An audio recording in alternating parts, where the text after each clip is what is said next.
Hello, fellow artist, Mr. Hendrick here. Today we'll be working on something kind of fun. I call it block animals or mechanical animals. Essentially, you'll be taking the four basic forms that you've been working on for the last couple of days. So your spheres and your cones and your cylinders and your cubes. And you're going to kind of compile them together to create something sort of weird, sort of fantastical, sort of fun. Basically, think about it as if you had nothing but these forms, but you were tasked with building something out of them. So without further ado, I'll show you using one idea step by step, and towards the end of the video I'll have a couple of extra examples of what a block animal or mechanical animal might look like. Alright, let's get started.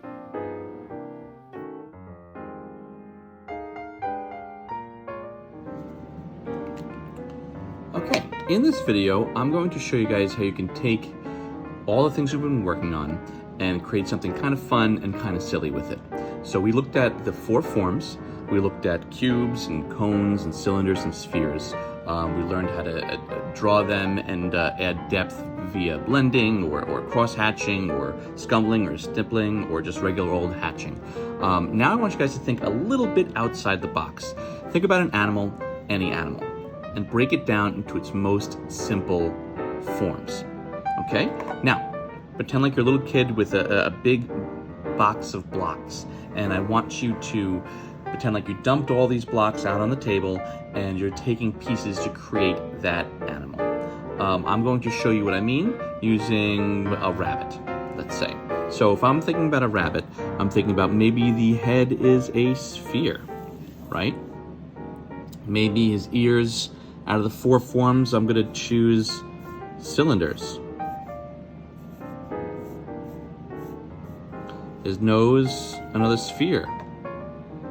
Maybe his tooth will be a cube, right? So I have 1, 2, 3, right? 1, you don't really see 2 or 3, and this comes across here.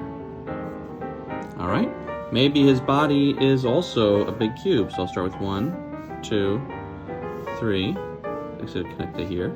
And this side's gonna go 1, 2, 3. 1, 2. You don't see the third one. For his front legs, maybe I'll use a cone.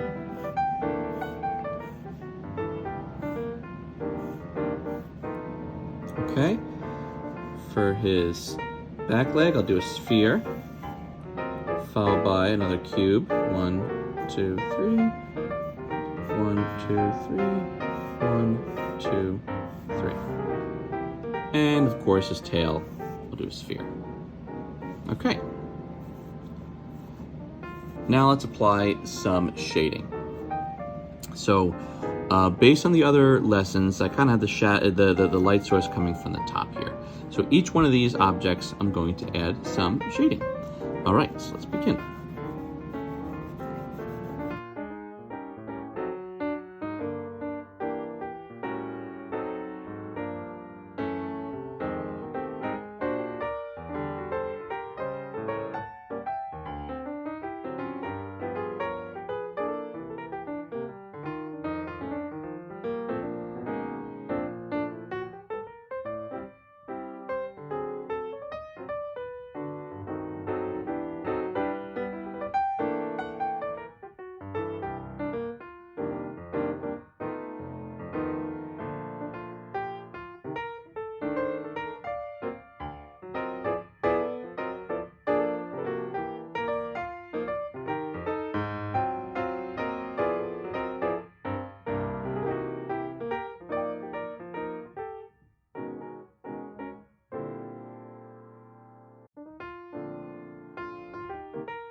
Okay, now, before I finish, I'm gonna add a little bit of a shadow underneath and behind the animal. All right, so I'm gonna add a little bit of a shadow. It's gonna be darkest where it meets the object. It's gonna come out this way. Darkest where it meets the object. It's gonna come out this way. And darkest here, it meets the object. It's gonna come out this way.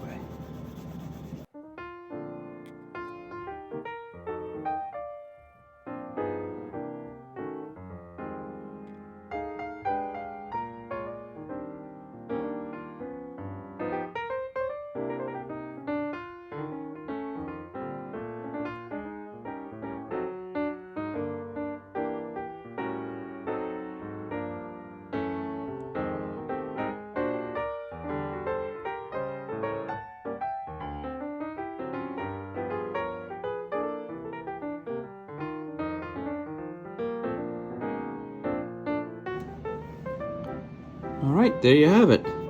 My Robo Rabbit is complete. Try this out yourself. Think about other animals too. There's bugs or birds or an elephant or a dog. What might these animals look like if you broke them down into the most simplest forms you could possibly think of and put them together? I'll have a few other examples to show you, but please try it out yourself, and I cannot wait to see what you guys come up with.